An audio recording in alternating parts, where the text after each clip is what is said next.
Hello and welcome to ACT Prep. I am your English teacher, Miss Abear. I am still under the weather, but I am getting better at each passing day. I hope you and your small group or partner, whoever you are working with, have completed your justifications for passage 2, because we're going to review those today and see how well you did. So, and then at the end of today, we're going to do the same thing with passage 3. So without further ado, let's look at some of the best responses for passage 2. All right, let's look at question 16. So number 16, the best answer is J. It's the only option that provides a logical transition from the first sentence, which is about how zebras look alike, to the next sentence, which discusses how zebras have similar stripes confuses predators. Y'all, I will say with this particular passage, I was confused a lot with this passage because it uses singular pronouns because it's talking about zebras, but it's talking about zebras' stripes. And so zebras' stripes, sometimes they use plural pronouns or plural verbs because the plural verb matches the zebra's stripes. And so you have 3 words in a row that end in S and you end up getting very tongue-tied. So when I was reading this passage, I got tongue-tied quite frequently, and we'll probably get tongue-tied some during our lesson today. So feel free to laugh at me. That's okay. I'm laughing at myself. But looking at number 16, you need to understand how well transitions work and which of these transitions is the best transition. And this is helpful to zebras. Why is it helpful to zebras? Because their stripes kind of are like our fingerprints, right? All right, let's look at number 17. Number 17, the best answer is C. It's the only option that creates correct sentence structure. Here we go back to that idea of complex sentences, independent clauses, dependent clauses, and those sorts of things. So we need to understand complex sentences and how they work and the correct sentence structure. So this is actually a correct sentence, not necessarily a best response.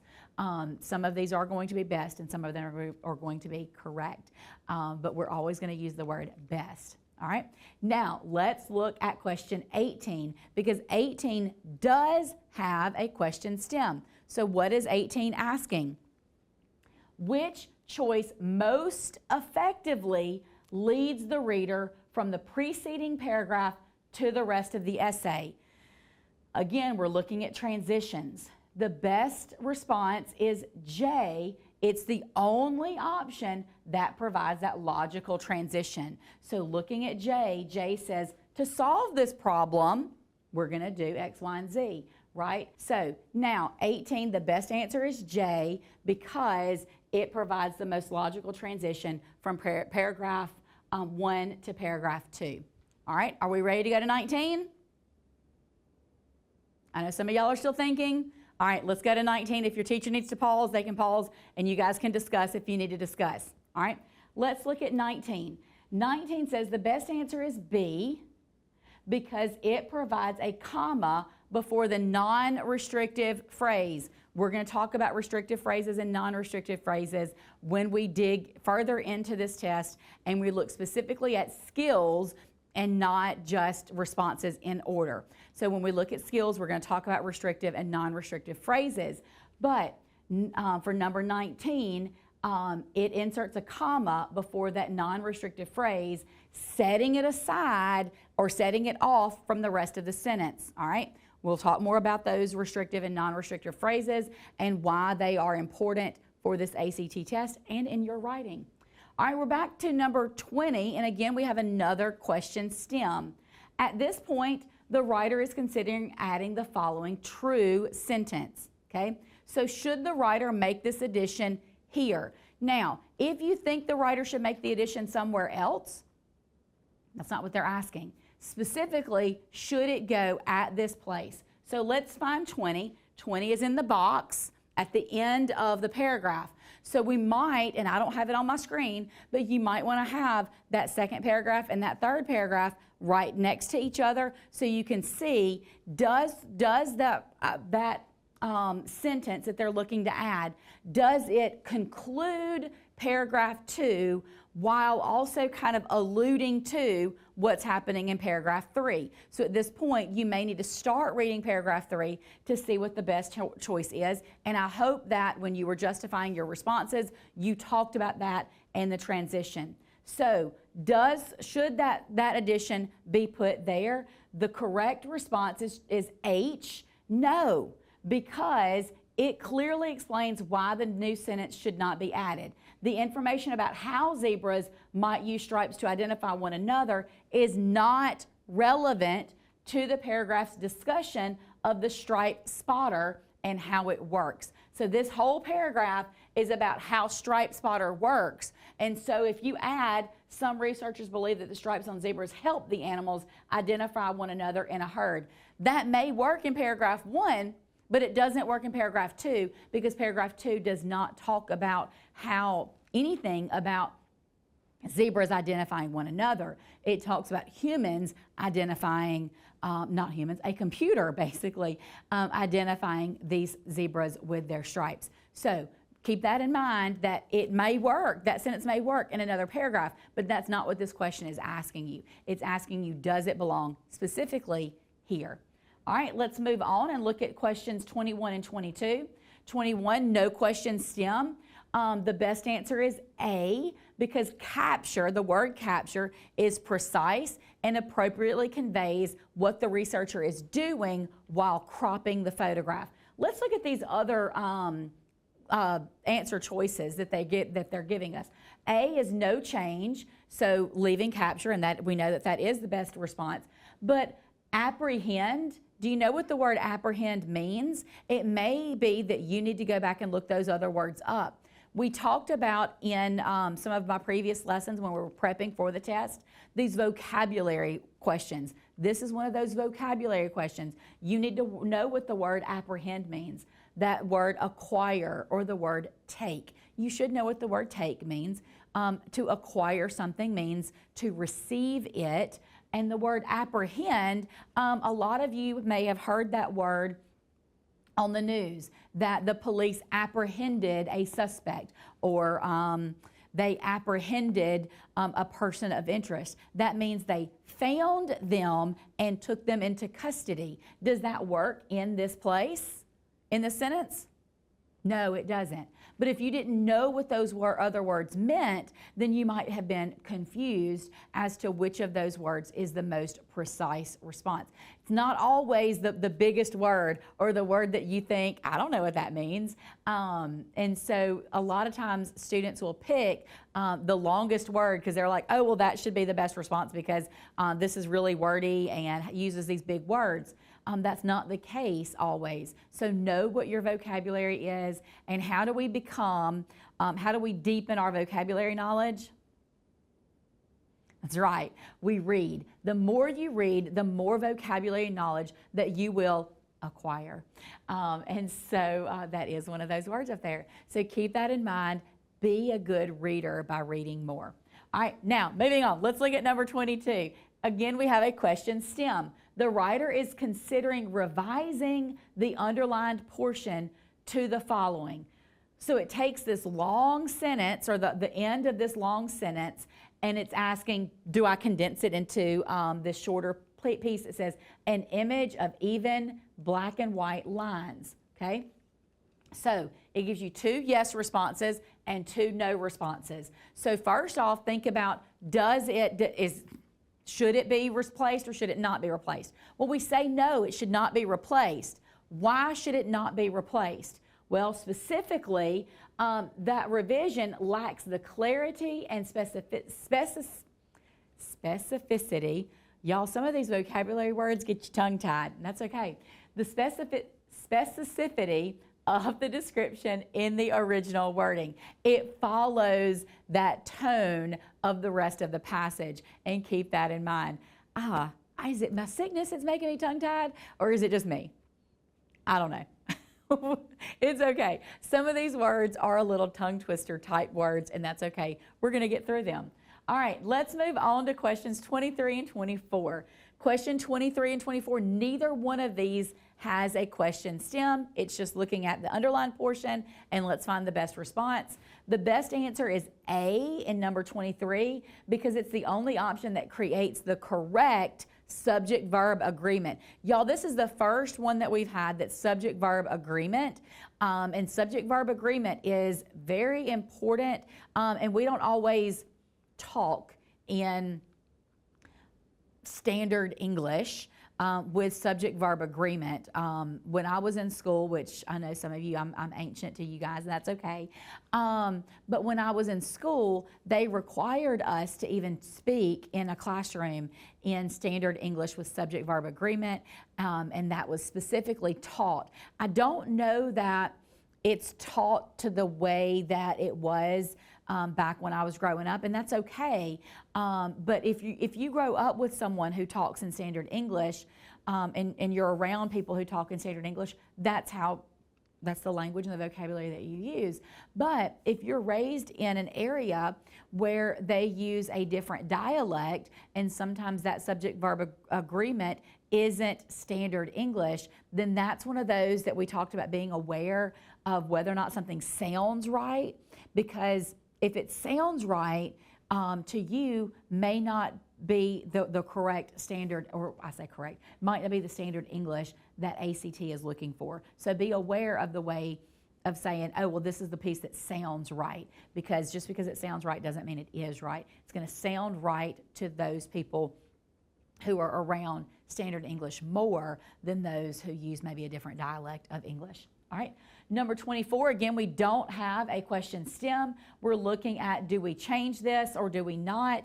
H, this is the zebra's stripe code, and it is unique to each animal. That is the correct response, is H is the only option that creates the correct sentence structure, and it has a subject and it has a verb, okay?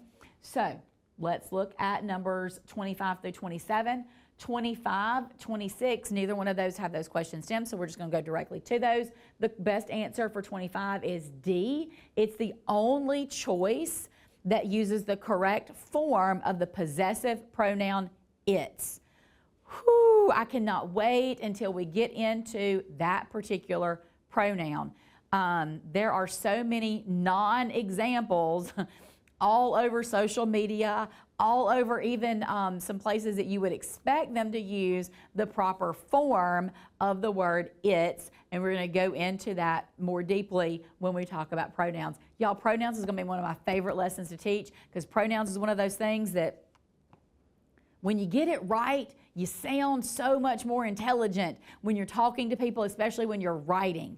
When you're using incorrect pronoun forms in your writing, people who know what those pronoun forms are supposed to look like are just shaking their heads. They're going, oh, bless their hearts. And y'all know what that phrase means. If you're from the South, you know what it means. If you're not from the South, look that phrase up and you will get a good laugh today. All right, let's look at number 26. The best answer is F. It has the clearest and the most concise wording. All right, so F is no change, leaving it exactly the way it is. Number 27, the writer is considering revising the underlined portion to the following. Again, so they're looking at that underlined portion and they're looking at making some revision. Those peer revisions are going to be handy, guys, if y'all are doing that and have been doing that. All right, should the writer make that revision? And so, again, you have to choose yes or no and why. So, yes, they should make the revision. The revision does more clearly explain the key characteristics of animal pattern. So it's the best revision and it's the best explanation. The information about the pattern needing to stay relevant, constant, is the most important characteristic for the research involved in the project. And the revision is more specific than the original wording. So hopefully when you were justifying your responses, you got that one, you got that justification correct, and you got that answer correct. Now, when you were going through these with your group, I hope that you were honest with your group in the responses that you got wrong, and that you guys talked about why those responses were wrong as well. That way it will help you when you get ready to take your ACT in person, the real ACT, although this is a real ACT that's been retired, but when you get ready to take the one that will be scored and sent to your high school and your colleges and universities of your choices, the more that you can understand those justifications and those reasons why the answers choices are the best answer choices, or whether they're correct or incorrect, because some of them are blatantly wrong. But if you know how to justify them, then it will come second nature. You'll become almost like when you're reading, and it's called automaticity. It will become automatic.